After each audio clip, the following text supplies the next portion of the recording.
Let us now go to the third level of civil service entrance. We have the first level, the second level, and this is the third level, the highest level of entry to the government. So this is the Career Executive Service. The Career Executive Service is the third level or the managerial class in the group of career positions in the Philippine Civil Service. So the Career Executive Service was created by Presidential Decree Number 1 to form a continuing pool of well-selected and development-oriented career administrators who shall provide competent and faithful service.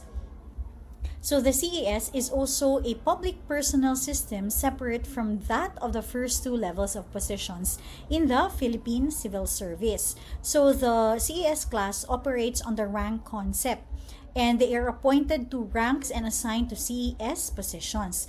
Hence, they can be reassigned or transferred from one CES position to another and from one office to another, but not oftener than once every 2 years. So meron po siyang reshuffling.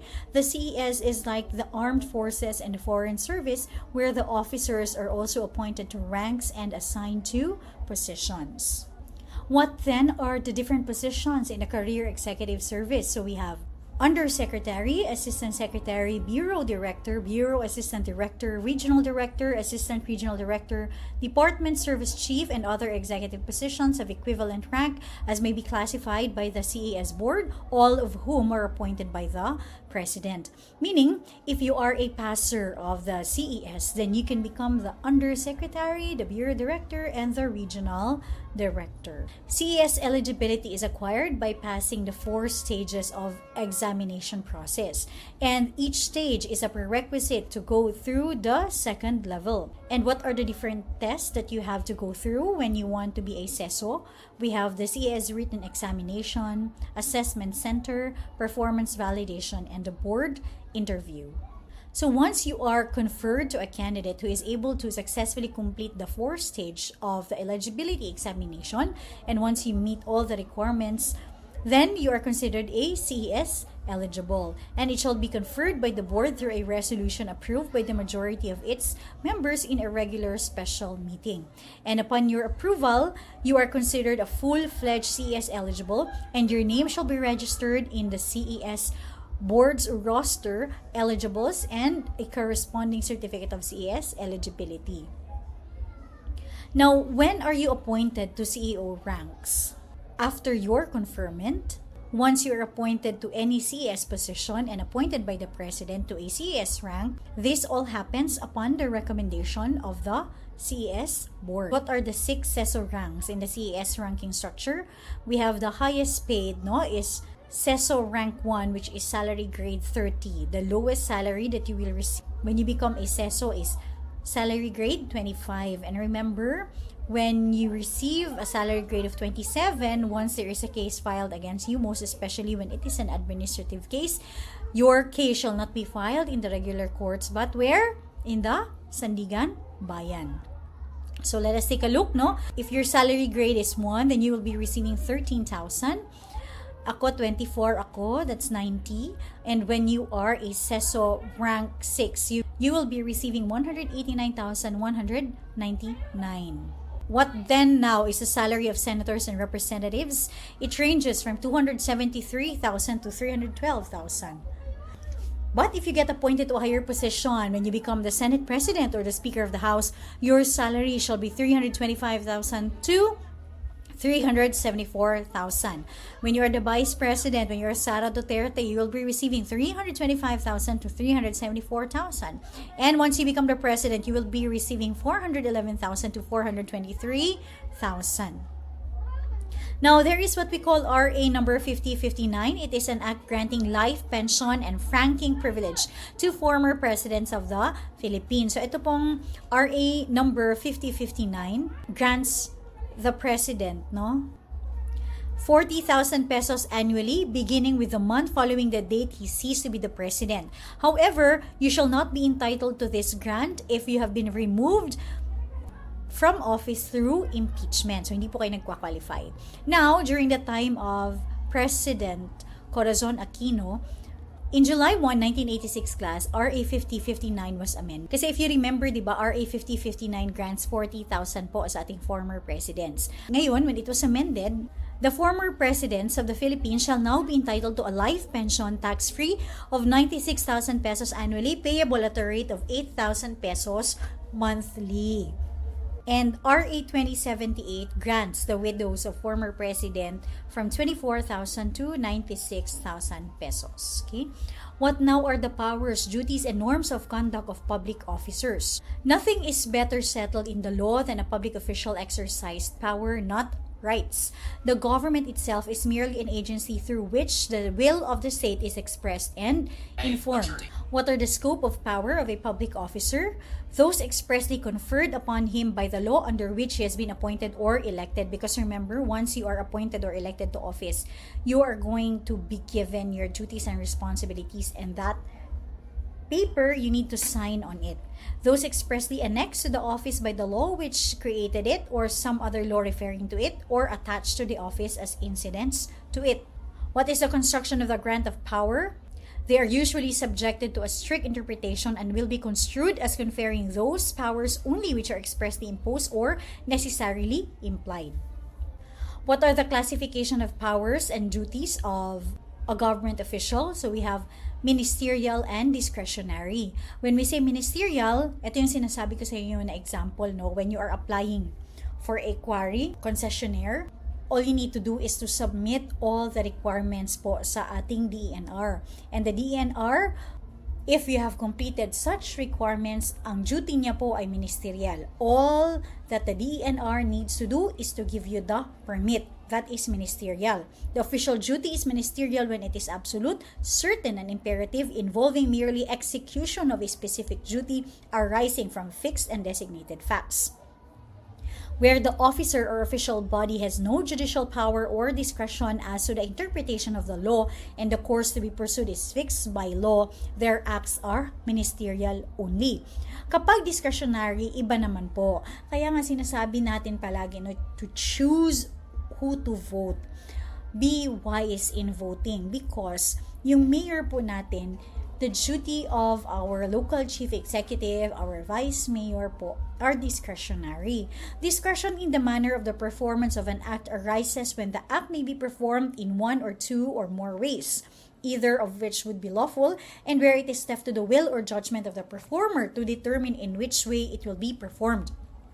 For example, there are a lot of applicants for a municipal administrator. But since an administrator is appointed through the trust and confidence of the appointing authority, kahit pa lawyer ka at yung ibang nag-apply ay hindi po law graduate, ang posisyon po na iyan ay discretionary and it is according to the discretion of the appointing authority. From the standpoint naman po of the relationship of the officer to his subordinates, the power may either be power of control or power of supervision. The power of control implies that an officer manages, directs, or governs, including the power to alter or modify or set aside what a subordinate had done in the performance of his duties and to substitute his judgment for that of the latter. Yan po yung power of control. Say for example, the executive power shall be vested in the President of the Philippines. And this is vis-a-vis also supported by Section 17 that the President shall have control of all the executive departments, bureaus, and offices, and he shall ensure that the laws be faithfully executed. So for example, ang ating President nag-appoint ng DNR Secretary. Tapos may ginawang something, ang DNR Secretary, pero ayun ang President, then the President can control or change the decision or the discretion made by the Secretary of the DNR. The President of the Philippines exercises control over the members of his cabinet, who in turn and by his authority exercise control of and supervision over the bureaus and other offices under their respective jurisdictions in the executive department. And this is under the case of Bituonon versus Fernandez. As far as bureaus, agency, or offices in the executive department are concerned, the President's power to control may justify him to inactivate the functions of a particular office kung sa tingin niya hindi naman kayo kailangan, or certain laws may grant him the broad authority to carry out reorganization measures. This one, we have discussed this already in our administrative law. And this is according to the case of Buklod ng Kawanihang EIIB versus Zamora. Another power, aside from the power of control, is the power of supervision only. Supervisory power is the power of mere oversight over an inferior body. A supervising officer merely sees to it that the rules are followed, but he himself does not lay down such rules, nor does he have the discretion to modify or replace them. So, igo ragid ka mag-supervise. What are the norms of conduct of public officials? According to RA 6713, otherwise known as the Code of Conduct and Ethical Standards for Public Officials and Employees, since the state must promote a high standard of ethics in public service, every public official then must uphold the principle that public office is a public trust, that a government official must prevent corruption and graft in the government, and must promote a high standard of ethics in public service, most especially ensure public officials and employees are accountable to the people. Every public official and employee shall observe the following standards of personal conduct in the discharge and execution of their official duty. Number 1, commitment to public interest. Public officials and employees shall always uphold the public interest over and above personal interest. One time na nag-speak ako sa mga SK. So for example, meron kayong project and alam nyo na ang pinakamurang hardware ay yung hardware ng mami nyo. Even if kayo po ang pinakamura, hindi nyo po pwedeng kunin ang company ng mami nyo as a supplier. All government resources and powers of their respective offices must be employed and used efficiently and effectively, and avoid personal interest po. You must also uphold professionalism. Public officials and employees shall perform and discharge their duties with the highest degree of excellence, professionalism, intelligence, and skill. They shall enter public service with utmost devotion and dedication to duty. They shall endeavor to discourage wrong perceptions of their roles as dispensers or peddlers of undue patronage. So kaya bawal po tayong mangampanya ng isang candidate. Remember that you are there not for any political reason, but you are there to serve the public. You must uphold justness and sincerity.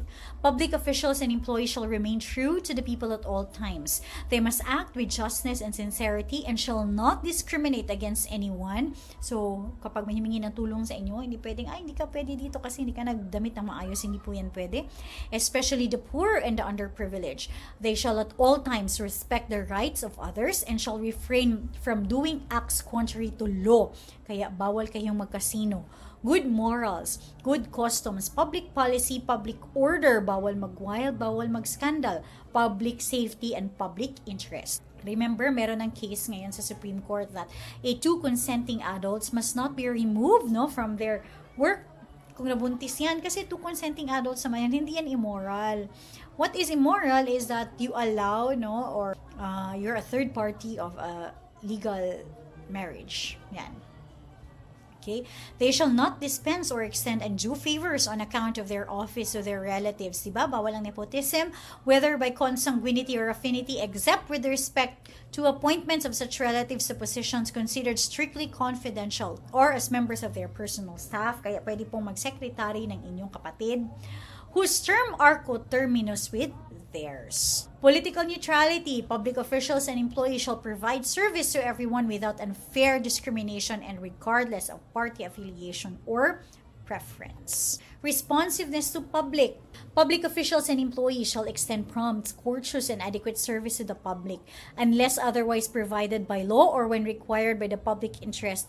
Public officials and employees shall provide information of their policies and procedures in clear and understandable language, ensure openness of information, public consultations and hearings whenever appropriate, encourage suggestions, simplify and systematize policy, rules, and procedures.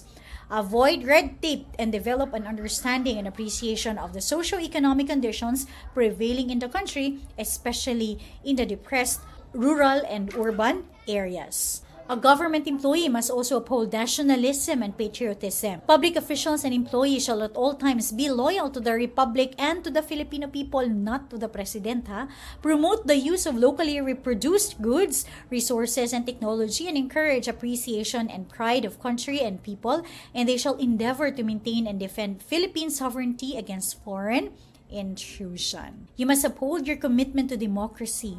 Public officials and employees shall commit themselves to the democratic way of life and values, maintain the principle of public accountability, and manifest by deeds the supremacy of civilian authority over military. Kaya wag po kayong magpa-militarize. They shall at all times uphold the Constitution and put loyalty to country above loyalty to persons or part. Ito naman po, simple living. So kahit gaano kakayaman, no, hindi ka pwedeng maging vulgar sa iyong kayamanan.